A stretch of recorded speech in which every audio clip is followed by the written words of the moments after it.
So we got a successful test earlier today on this dagger with the Serpico trigger.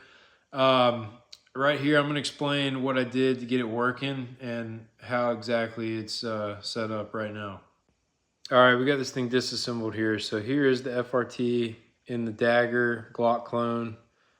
That's about how much I had to take off. So whatever that is compared to what you've got, it's several millimeters I took off, but that's about as little as you want to have. The less you have, the better, because it's less tension, obviously, on the trigger and the slide from the barrel being pressed by the trigger because of this little claw that pushes into the barrel.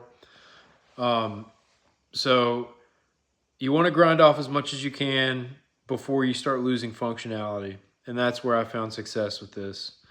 Also, I had to have that spring, but because I manually built this, I struggled a little more than others, I'm sure, but it also saved a lot of money too. So however you want to look at it, but this is the way I decided to do it, and it is functional. So I'm just sharing it with everybody else in case anybody else is having trouble and going through a lot of rounds like I did trying to get this thing functional. But that's about all I've got for you.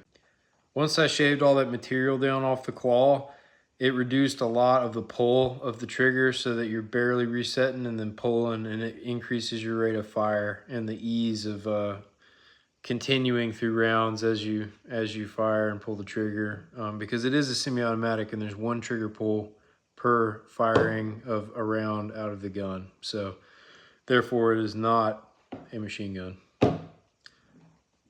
Last thing I figured I'd mention, I didn't know this. This is my little noob knowledge for the day.